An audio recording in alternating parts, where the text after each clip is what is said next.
Okay, All right. so formally, good afternoon from me. I'm Alessandra Alonso. I'm the managing director and founder of Women in Travel. We are sort of a leading UK social enterprise.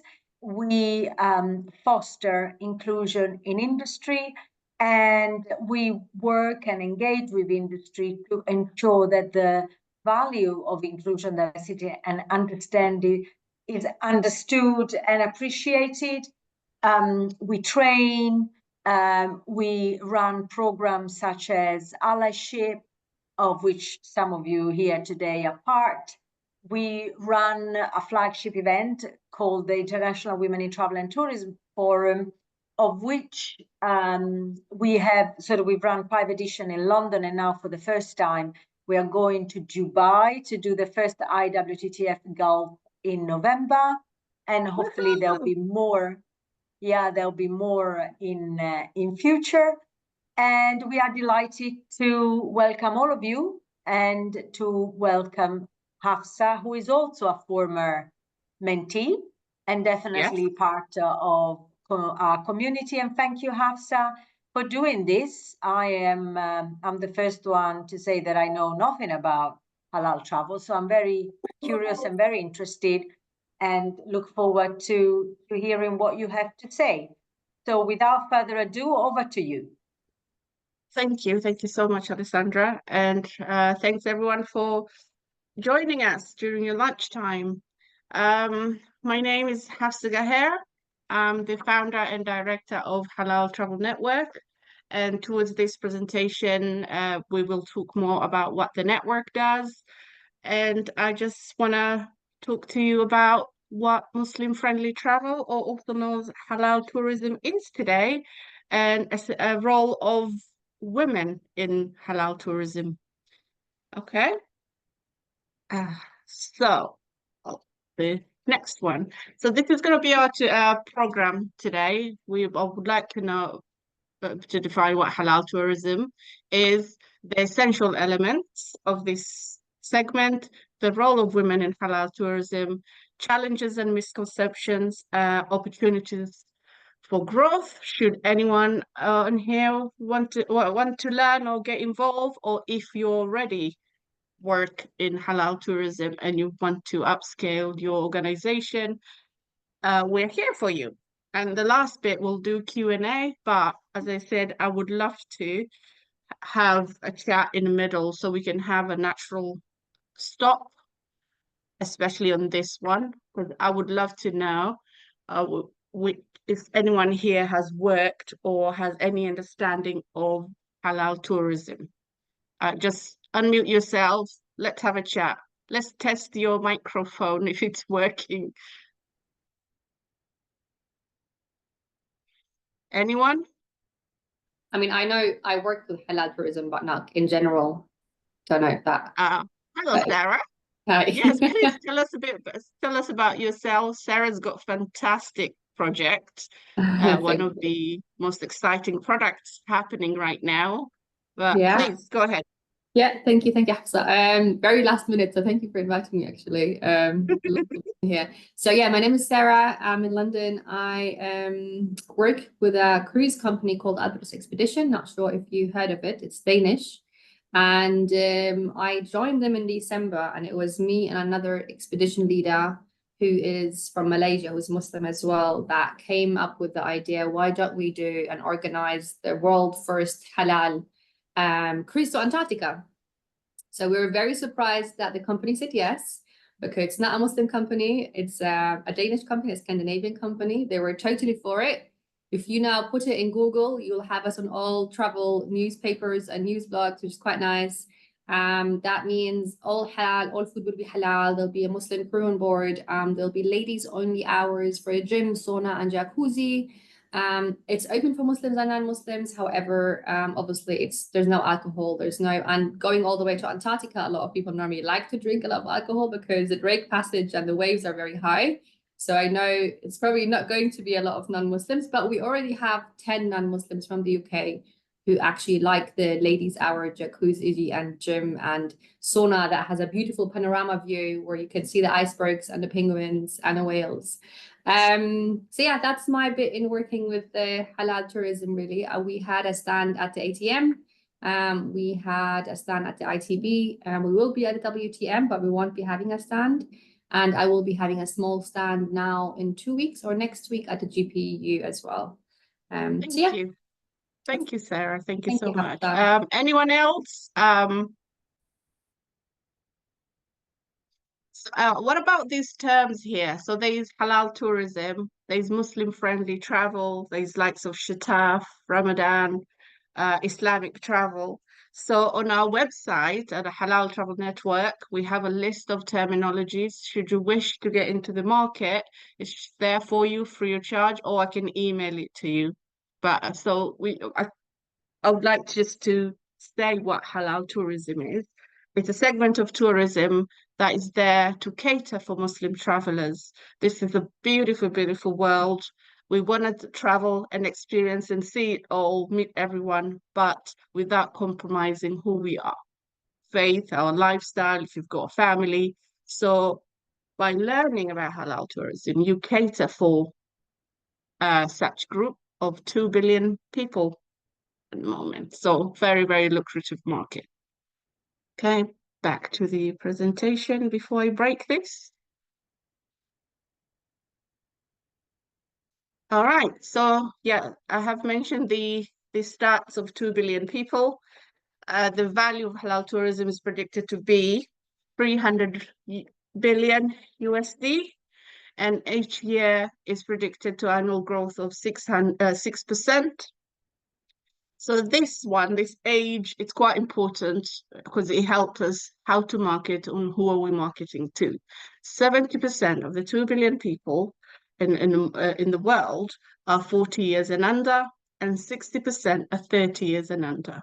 So from our training, we enhance the importance of technology, of sustainability, of everything that this generation with disposable income actually care about.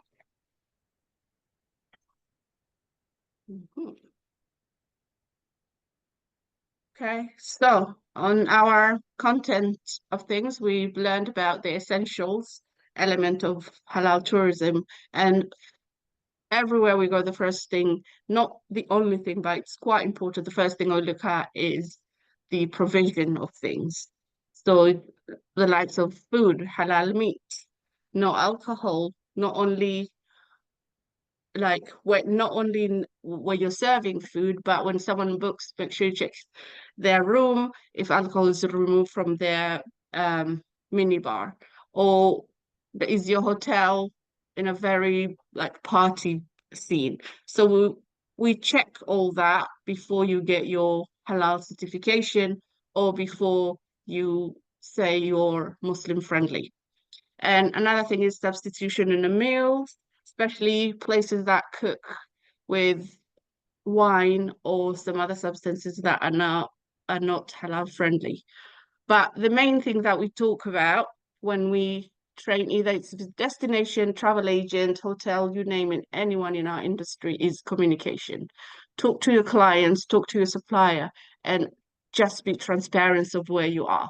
You don't have to have everything halal. Let's say you have fish, just prepare it like separate from everything else, and that I would be happy. Most of us actually would eat that.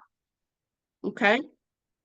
And the next thing on the provisions list is put, you've got Muslim family coming, they put a note, travel agent, or they book direct. There's really small things that you could put in the drawer, like there's a clean prayer space or prayer mat, the entertainment in the room. If it's a family, we just, check and filter the channels. The halal dining I've talked about in a previous slide. Again, the minibar, you just remove alcohol from a minibar, or when they're having dinner, you just ask your client, would you like to have with everyone, or shall we have a separate? Would you like it in your room? If any of that's not possible in your hotel, please have a list of halal dining or restaurants nearby where you are. This was quite interesting. It was challenging when I was in Kenya for a month because if you're somewhere in a safari in the middle of nowhere, you can't have that list. So if you've decided to cater for Muslim clients, just make sure in advance all this is available. And then last but not least in here is information. If you've got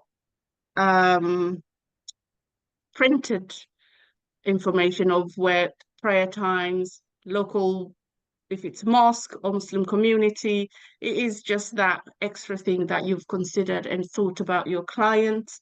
But again, when we mentioned earlier about the ages of the travelers, it's usually younger, 40 years and younger, and just maybe somewhere on your website, or if you know, with a few destinations that we're working with, to create an app.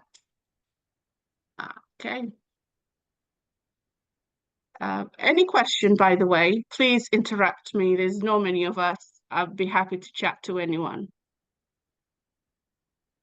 Is there any question? All right, I'll move on to the next. Just to say, you can also put it in the chat and I'll try and monitor it. Yeah, okay, yeah. Please, yeah, give me a shout, Alessandra. And if I'm going also too fast, let me know. This keeps going back. There you go.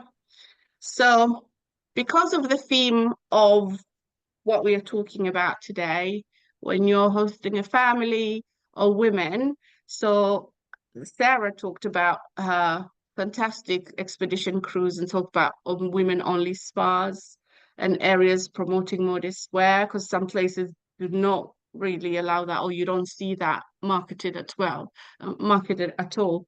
Representation is really, really important. Prayer, when I had the previous slide, we talked about, you know, some places you'll have Bible or a little bit of a small book of Quran. So if you have, you know, your prayer mat, information about Eid, I'm sorry, I'm not following this as it is, but if you want this slide, I'll send it to you later. Okay, and another thing is women, most of us, you know, you travel, if it's not yourself, your sister, make sure you have a family friendly zones or information about where kids could go in your little hotel or your little town as well. Right.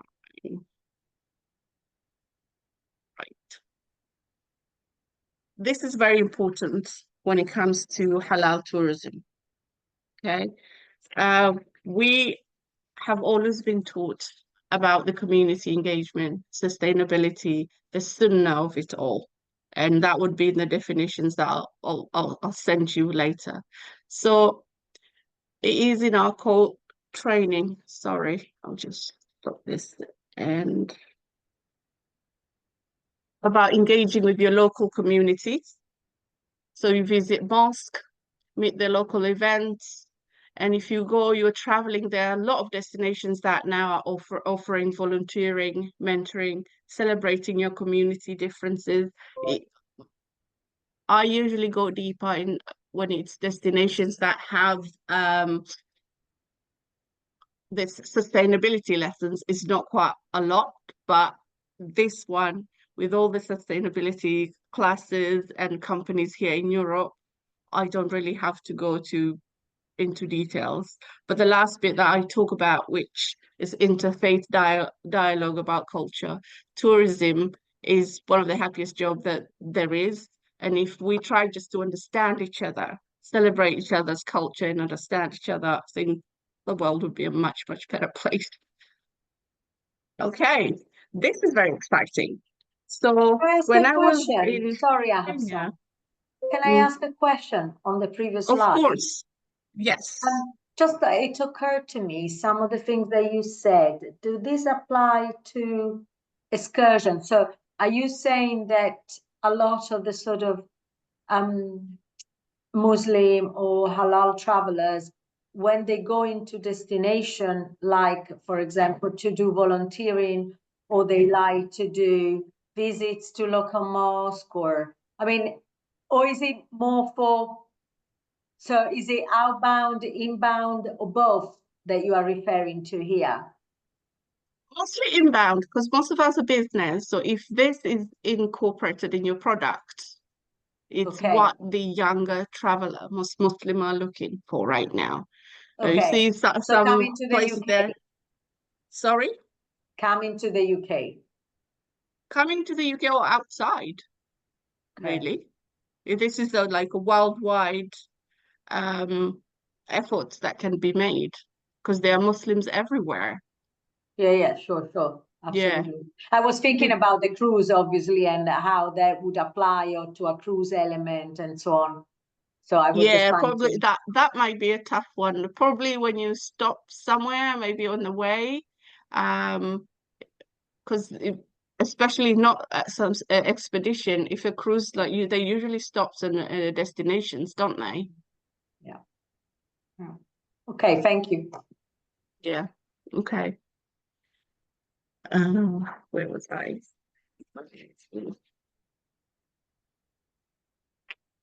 It was the next slide. Yeah, this one. Oh, sorry. That keeps happening. That. Yeah, so this is very exciting. We have done this in several destinations in Africa, and the last one was Kenya because they have a lot of Islamic history in the coast of Kenya. The heritage is a key element of halal tourism, allowing visitors to connect to the history with culture and tradition of the Islamic world.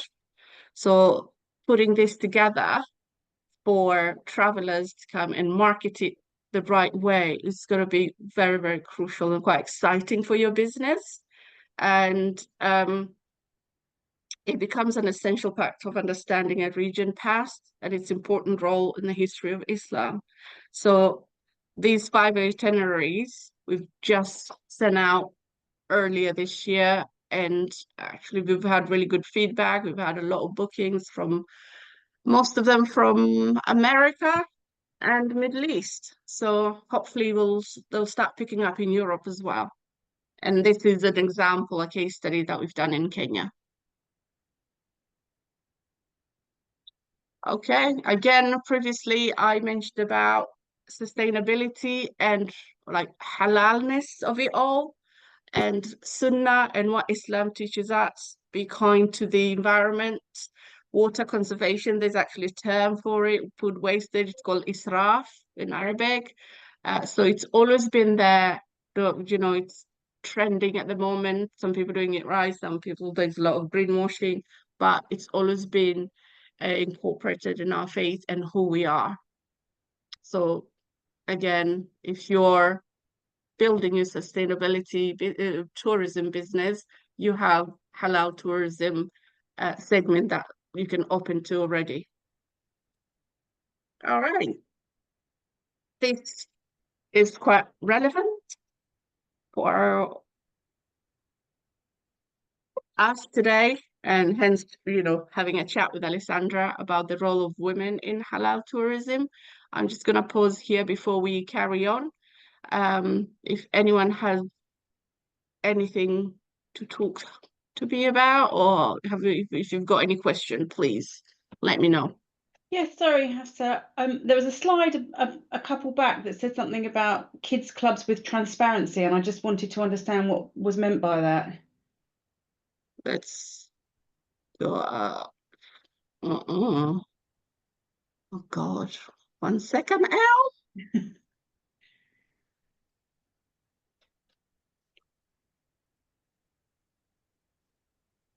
Oh God. I think the computer's stuck. Right. Can we... Let me stop share and start again. Hello. Hello. We can hear you and we can see you, but you've stopped the sharing. Yeah, I had to because I couldn't go to the slide that Elle You was want to try asking again? about. Yeah. Yeah, so I'm just stopping and starting now. That we. Is Yeah. this it? Yes, that was it. Yeah, kids clubs with transparency on the last, under family and family friendly. That's quite interesting. Can I get back to you on that? Yeah, for But sure. the whole point of this, of being family friendly, is at where location is. Say your hotel is in the middle of like a party scene, maybe there's a casino there, there's party. So you just have to make sure and let the parent make sure there's more information, the parents can know where everything is. Yeah. But I'll double check that and let you know. Okie doke. Thank you. Yeah. Thank you. Where was I? You know, I wonder if it means that the parents can watch their kids. That there are, you know, the kids club with Where they are. transparencies, where that the parents can watch where the kids are, what they are doing. Well, I was wondering if it just meant that you would tell the kids club about your needs ahead, you know, and be transparent. Yeah, Possibly. that's what we normally put there. Just say what you can and can't do. Yeah. So the journey of being market ready is a continuous one.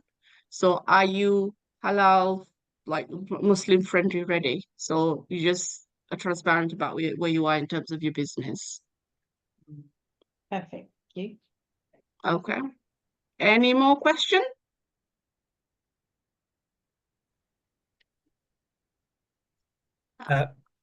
Hafsa, I've got a Yeah. question. Yeah. So it's really interesting. You've got the role of women in halal tourism, but I'm aware that there's also a segment of the market which is the female halal traveler as well, which has different needs to the male or family group traveler. So can you share a bit more about, that Yes. segment? Yeah. So that is, yeah, we're getting into that now. Oh, sorry, was I jumping ahead?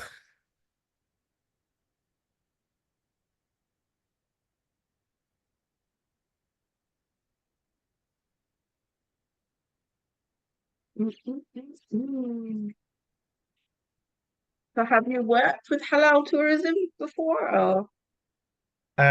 So I mean, I travel with people who, I'm full disclosure, I'm Muslim myself. Yeah.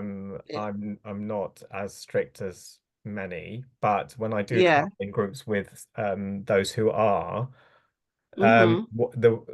what I find is that the experiences we seek, Mm-hmm. some are kind of focused at Islamic types of experience, but actually a lot of what we do is we're trying to kind of, to experience local things, but local things that are, that we can do without kind of breaking any kind of halal issues around food or modesty for women. So what I'm interested in is the kind of the Venn diagram which allows a quote unquote normal experience that allows or has access for Muslims to kind of experience those things as well. And like I said, with Yeah. women, the kind of the additional kind of considerations, do you have any kind of thoughts around that space? Because I know that could be its own segment. Yeah, we're getting into that. But the main thing from even booking as a tour operator or traveling with women, being a woman myself, the number one thing when you go to a destination, either with family or yourself or joining group of women, is usually safety and your comfort. So again, we'll go back to the when Sarah was talking about her cruise, the separation of, if you can't have separate places, it will be like timing. Maybe you have time in the morning for women, and then later on you're going to open to men or everyone else. When we talk about safety, is there Islamophobia in that area? I don't know if you were watching news in the last couple of months, what was happening to Muslim women in London or in big cities. So that is the questions that we get again and again. Is it safe for women to go there? Thank you. Yeah, but And that, talking sorry, about one the comment on that, I think, is that the safety are probably very similar concerns to women worldwide, and increasingly so, unfortunately, very true. because Yeah, gender violence it's rampant. And obviously, I can imagine that there will be consideration, especially for certain groups, but I think ultimately that is one area that is unfortunately the number one consideration for any woman traveler, solo female traveler, I would have thought, from my understanding anyway. that's very true. Imagine that with the added um thingy of Islamophobia, especially, you know, what happened here in the last few weeks and actually most places in the world at the moment. But so you're right, Alessandra. So the point of this, the role of women in halal tourism, according to its statistic, and it might be with any woman, not only Muslim women, over 3/4 of all consumer purchasing is driven by women. So it is it's quite vital how you put your marketing again, as we buy with our emotions and not once you see someone with a hijab and their family, there's that factor of relatability. Can I, Hafsa, As we, sorry, there is a question that all I right, hadn't seen. yeah, And you may yeah. be able to build this. Sorry for interrupt. But Samia was No, asking, this is why we're doing this. how can we effectively market our tours to attract more travelers, especially those seeking halal experiences? So if at some point you can answer this question as you go on with the points about the role of women, but yeah, Let me have a look. marketing. Right, okay, yeah. So that's what I was talking about here. So the first thing, the most important thing when you're marketing for women and really anyone, it's relatability. Can I relate to your marketing material? Is it inclusive? Does the language or images does that include me? And is there, again, we go back to transparency. Is it giving the accurate information of your destination, of your tours, of your hotel? That is quite a big one. So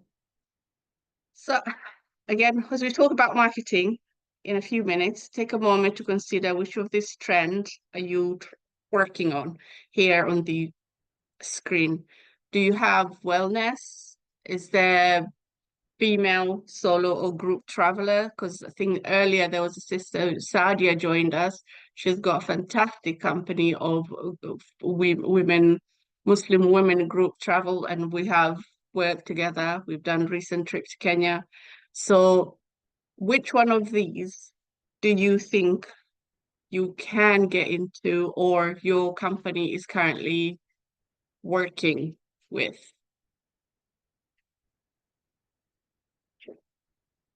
Yeah, oh, you've got family. I think I've got a bit of everything, if I'm honest. So this is going to be integrate really well with halal tourism. And Tao, what does your company do?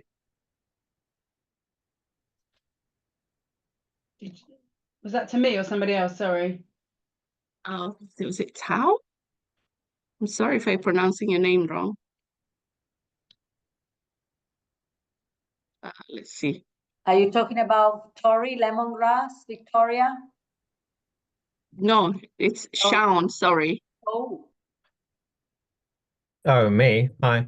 Yeah. What does What your does my company do? company do? So, I mean, I don't want to detract because we haven't got that much time, but Oh, it's fine. we represent a technology company. It's a communications technology that allows people to map stories to the, to pin stories to the map, and to allow people to guide themselves using content left behind by others. One of the things that's probably relevant to this discussion is that we were one of the first technology solutions to be invited to speak to the Ministry of Hajj and Umrah to help guide Amazing. to help guide the pilgrims. This was back in 2017, 2018. So we were involved in the consultation around developing technology solutions around the pilgrimage, and had meetings with the ministers there. So yeah, but I mean that was for a specific focus for the inbound visitor pilgrimage to Mecca. But we were interested in communicating the correct message to the appropriate audiences using our technology. So whether that's people who are seeking Yeah. information about halal or Muslim tourism, or other groups as well. I'm gonna look for you. That's amazing. As we, as we mentioned, we could actually scale that to worldwide tours because of the population, because of the age of Muslim travelers. Yeah, thank you. Was Right, also a okay. comment here about, sorry, there was also a comment here about, we've noticed that with the Middle Eastern visitor, the men do the Yeah.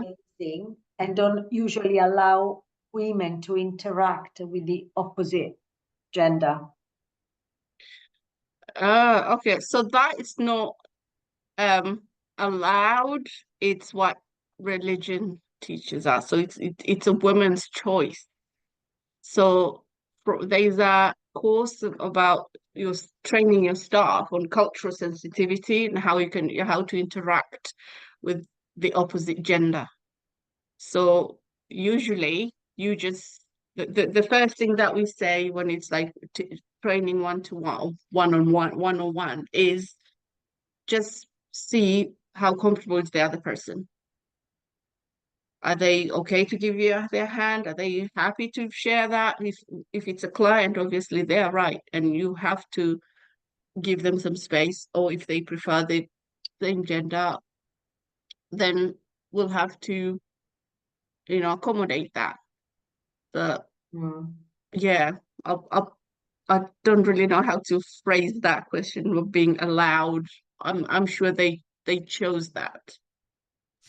Yeah, if I can maybe just come in, I think that's just more of a comment, Hafsa, because we notice that men won't necessarily, if they need to ask you something in terms of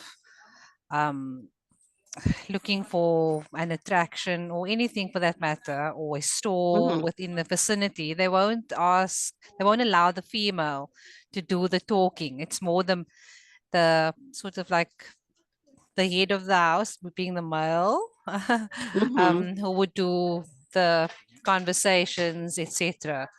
Because the women kind of, what Okay. we notice, they almost like sort of lower their gaze. So yeah, that's just, yeah. So it's just a comment. Okay, yeah, no Yeah. problem. I haven't come across that, Yeah. because I've not had anyone telling me what to do, and it won't work their way. Yeah. So Yeah. yeah, Yeah. but thank you for your question. No problem. Okay. Just conscious that we ought to finish at 45 and is Oh wow, 1:38. yeah. So yeah. Okay, so I'll just fly. That's why I was trying to fly quickly with some of the slides. Probably I spoke too fast and skipped others. But if you have any question, please reach out and I'll send you this slide. Yeah, this is I put this together to just showcase some of the women in the industry in halal tourism who are doing fantastic work. Sarah is here. I think Sadia from Muslim Women Travel Group is here. There's Yvonne, who's a celebrity chef. She does My Halal Kitchen. Is a halal travel guide. I don't know if you've seen it. Sumaya does a lot of sustainability work. And Ivana, who's not Muslim herself, but she's a fantastic, actually, one of the leaders in halal tourism. She lives in Croatia. So what are the challenges that we face in this segment? Number one is not really understanding what halal tourism is. So most of them will just think it's about food. There's also someone can say it's so expensive. Some can say it's just, with not enough time, admin, or money to train our staff. And also, once you've trained, there's no access to marketplace, which this one now we're fixing it with Halal Travel Network. Okay. This actually, because of the time, please, if you're interested in learning about the cultural sensitivity, we have all this course, food preparation, customer service, and the network. Please reach out. I'm flying through this, Alessandra. I could quickly just talk about what we do. If you're interested in getting into this market, at the moment we assess where you are in terms of market readiness. You get all the trainings that I talk about, and then we have a marketplace where you can list your products, or it's all digital. We also have trade shows. If you're a destination, we work with influencers and tour operators, and now we have around closer to 400 travel agents and tour operators, and as well as marketing. How it depends on how much or how little you want to get involved with the network.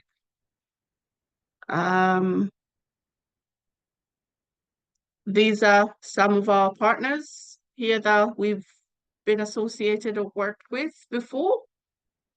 And I've got a case study here of Japan and South Africa. One of them, they both work with what they have in strength. So South Africa's got a lot of cultural and history and their people, and they've done that really well. And Japan have done the halal tourism. They've looked at the data, younger people. They're very good with their technology, and everything is just listed wherever you want to go. And I've got more details about these case studies. If you need it, please reach out. And that's me. We've got 4 minutes to spare. I'm so sorry if I rushed that.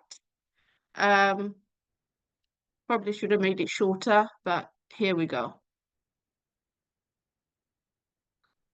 Thank you, Hala. I thought it was really interesting and valuable, and I guess that there are sort of insights here that can be used for your clients, can be used for your colleagues, can be used in your community as well, not just for people who are traveling. But I was also impressed that we got some of the leading women in halal tourism here. So thank you for making the time as well. And what's your perception, if I may ask the question, Hafsa? What's your perception in terms of are we just scratching the surface of this in the UK? What's the opportunity? I mean, you told us in terms of 300 billion and a lot of money that seem to be left on the table still. So who do you think are going to be the winners? Well, it's just you diversify your product as much as possible, really. This is a huge market. Elle here is doing fantastic work. There's tech, and the winner is you just think on your feet and then just read the data and get ahead of it. Yeah. Okay. Anyone else? Any final comments or question? Yes, Elle. I'm very keen to do some training, actually. So just like to know more. Yes, please. I think as somebody who speaks about diversity, I need to cater towards everyone, and I've got some LGBTQ families who are also Muslim as well. So this is really important, Yeah, please reach out. Yeah. Okay. Can I just say, could we, Hafsa, do you mind maybe sharing all the contacts of everyone here? Because I think we could of course. Yeah. Everybody's happy to do it. Yeah. We're going to have to ask you for permission. Yeah, if everyone is okay, I think that'd be good. But we can do that. I'm happy. Yeah. Actually, the two of you, and now even my friend from Cape Town, I was gonna introduce you all to Alessandra. And if you're a WTM, please come to the DEI networking session that Alessandra's holding. It's amazing. I've met some fantastic people there. Yeah, definitely. Are you gonna send us that? How to get there? I can send you, so I can follow up, sharing contacts, sharing the recording. Amazing. And then, you know, giving you a little bit more background on us. And I also think, Hafsa, maybe there is an opportunity here to do a proper training session, which is probably longer than 45 minutes. Probably, And, yeah, that way I don't stumble to open much. it up, and that could be something that you and I can talk about, because I think there is a lot of value in that, you know. Well, thank you. Yeah. And Sharon, I'm definitely gonna stalk you on LinkedIn and see when you're available. Definitely. No problem. Yeah. I'll share my contact details with you. Yeah, and Yeah. Chad has always been a great ally and mentor, so he can tell you as well. Okay, so we are just Yeah, right at the 45, at least on my laptop. So if there are no other questions, we want to stick to the time. Everybody's busy, but thank you very much. I'm going to pause.